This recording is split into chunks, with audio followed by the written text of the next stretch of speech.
So here in Chicago where I am, temperatures have been hanging on in the 40s or 50s, but I know warm weather is on the way. Since I started knitting in early 2019, I have not been a seasonal knitter, so I reached out to my community on Instagram and asked, if you are a seasonal knitter, what are you knitting this summer? I wanted to know what patterns were inspiring people so that I could share them with all of you. So if you're interested in seeing what patterns people are knitting for summer, then stick around. Welcome back to Drowning in Yarn. I'm Caleb. I'm really excited to share this list of lightweight summer knits with you, and I hope that you find something that you love. If you do, hit that little like button while you're watching, and if you think of something that you want to knit and you think other people might want to knit it as well, then drop a comment down below and let us know what the pattern is. But I'm going to jump right into this list. I have 7 summery knits for you, and I'm so excited to share them. The first 3 items I have on this list are designed and knit in what you might consider a winter yarn, but these designs prove that even wool and mohair can work in the summer. So first up, I have the Rocket Tee by Tanis Lavallée. This is a super classic silhouette, just a really simple tee that would fit in any summer wardrobe. To design this garment and knit the sample, Tanis used wool and mohair, which I love. These are usually thought of as winter fibers, but Tanis knit this on a US 5, which lends a beautiful, light, airy quality to the garment. It's designed to be worn with a little bit of extra ease, which makes it look super comfy, and I think it would be awesome casually thrown on with a pair of jeans. So next up, I have Vellichor by Andrea Mowry. If you look at all the projects that I've knit in the past, you will see that I love Andrea Mowry. I think she's fantastic.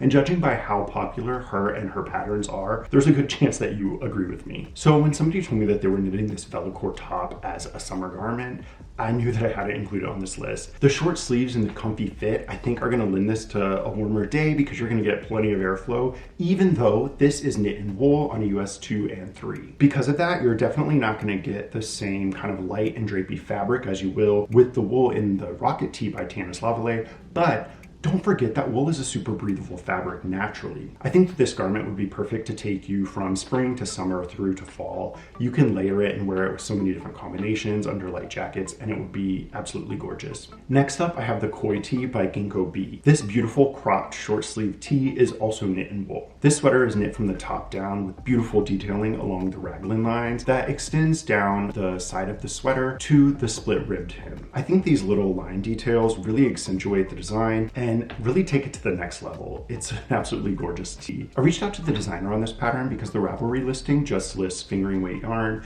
and I wanted to know what the fiber content was, and she did tell me that she knit the sample in wool, but that she did have testers that knit it in wool blends with success. So this leads me into a little tip. If you want to substitute a fiber, then have a look at the projects in Ravelry and on the hashtag that the designer uses on Instagram and see what other people knitted in. And if you like how it came out, I'm sure that they would love to answer your questions and tell you about their experience if you love what they did. Everybody loves to talk about what they knit, so don't be afraid to reach out to people who did something you're thinking of doing. All right, the next 3 designs that I have for you used fiber blends. The first of those patterns is the Boardwalk Blouse by Poison Girls. I found this while scrolling around on Ravelry and thought that the 50s Boardwalk style was so cute. It is knit in a cotton with some bamboo, silk, and elastic mixed in. So if you want to substitute fibers, you have to be really careful with this one, but she gives you tips on how to do that. The fit is intended to be a little bit more snug, and it is cropped and basically sleeveless. So I think that it will be perfect. Even if you do substitute wool for this cotton blend, it will definitely be perfect on a summery day.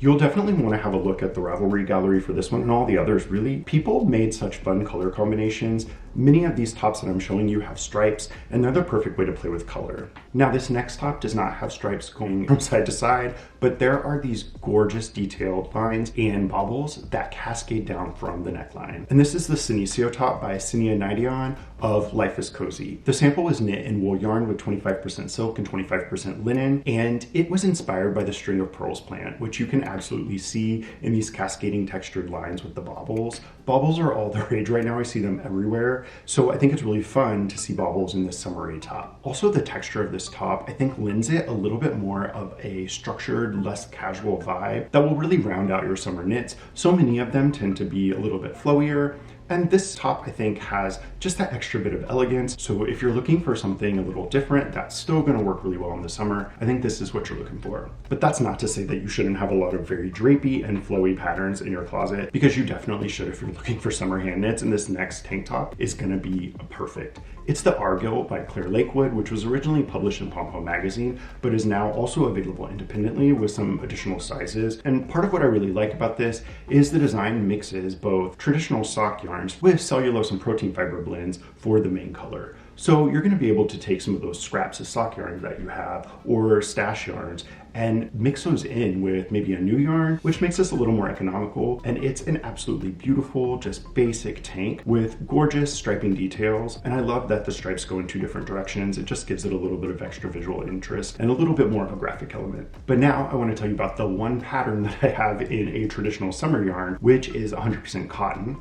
And that is the Me Oh My Tee by Park Williams. It is a super classic tee silhouette that is going to be that staple item that you want to knit for summer. It's a beautiful, super simple, super basic cotton tee that you can wear all summer long and knit in a bunch of different colors. Though a lot of these tops are cropped, if that's not your thing, just have a little extra yarn on hand. Estimate how much you're going to need and buy that little bit of extra if you want to make it a little longer. That is all I have for you. I hope you leave a comment down below and let me know what you're thinking of knitting. If you want to see the other summer knitting content that I have coming up in the near future, hit that subscribe button and the bell next to it. And if you enjoyed this video, hit that little like button down below. In the meantime, I hope you enjoy your knitting and I will see you later.